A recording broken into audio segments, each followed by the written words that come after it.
नमस्कार। इन खबर में आपका स्वागत है। इन दिनों एनडीए की राजनीति में हलचल है। एक तरफ शिरोमणि अकाली दल अलग हुआ है, दूसरी तरफ शिवसेना से बीजेपी की पींगे बढ़ रही है।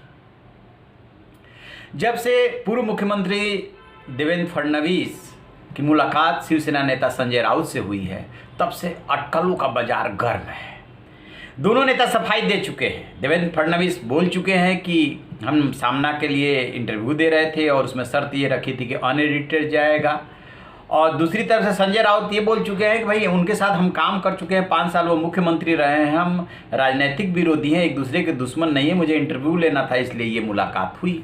लेकिन बात इतने से बन नहीं रही है। दरअसल राजनीति में होता क्या है कि जो दिखता है वो होता नहीं है, पर्दे के पीछे खिचड़ी कुछ न कुछ पक रही होती है। अब संजय राउत की बात पे और देवेंद्र फडणवीस की बात पे संजय निरुपम बोले हैं।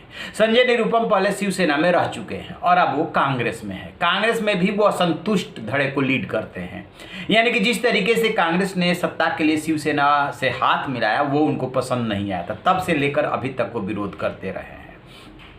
अभी जो 3 एग्रीकल्चर बिल, किसानों वाला बिल आया था लोकसभा और राज्यसभा में, तो दोनों सदनों में शिवसेना का स्टैंड अलग अलग था। लोकसभा में समर्थन किया और राज्यसभा में जब शोरगुल मचने लगा तो वो राज्यसभा से निकल गई थी, वोटिंग में हिस्सा नहीं लिया।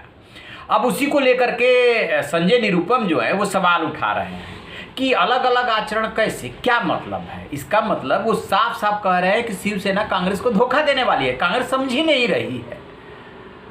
उन्होंने इसको लेकर ट्वीट किया है, एक चैनल से बातचीत भी की है कि शिवसेना कभी भी कांग्रेस को धोखा दे सकती है।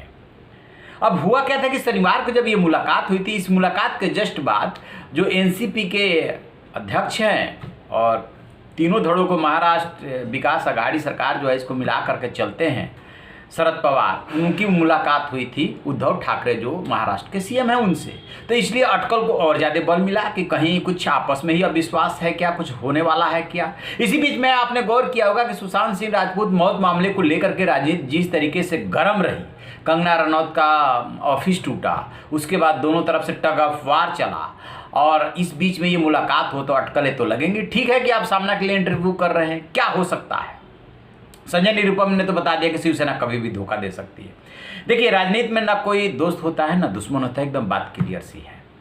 शिवसेना का जो ये गठबंधन है एनसीपी और कांग्रेस के साथ, ये स्वाभाविक गठबंधन नहीं है। ये गठबंधन वैसा ही है जैसा कि बीजेपी ने जम्मू कश्मीर में किया था।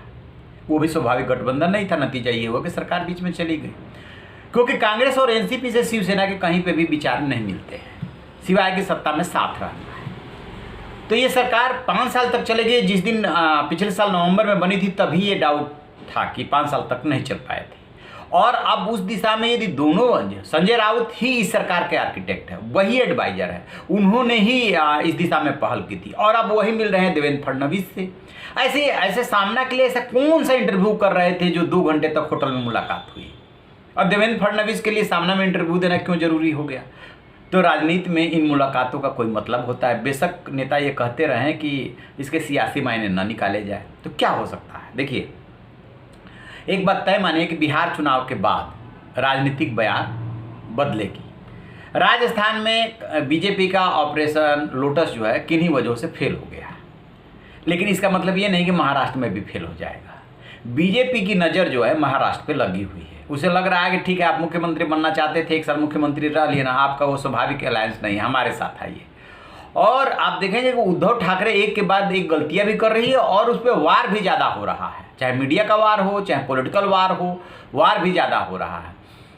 तो एनसीपी और कांग्रेस से, एनसीपी से तो कुछ एडजस्टमेंट हो भी जा रहा है, कांग्रेस से शिवसेना का शुरू से एडजस्टमेंट नहीं हो पा रहा है। चाहे ब्यूरोक्रेसी का ट्रांसफ़र पोस्टिंग हो, चाहे मंत्री पद रहा हो, या विधान परिषद सीटों का मामला हो। विधान परिषद के बहुत सारे ऐसे अवसर आए जिसमें कि उनके मतभेद साफ साफ दिखे। तो अंदर खाने खिचड़ी पक रही है, तय मानिए खिचड़ी पक रही है। वो खिचड़ी कब तक पक के तैयार होगी ये कहना थोड़ा मुश्किल है, लेकिन इस मुलाकात का मतलब तो है। और संजय निरुपम एकदम सही पकड़ रहे हैं कि कभी भी कुछ भी हो सकता है। अब उसे धोखा शब्द, वो सियासी धोखा से उनका मतलब है। चलिए देखते हैं आगे क्या होता है। जैसे कोई अपडेट मिलेगा हम आपको बताएंगे। आप देखते रहिए हमारा डिजिटल चैनल इन खबर। Thank you. इन खबर चैनल को सब्सक्राइब करें और बेल आइकन दबाएं।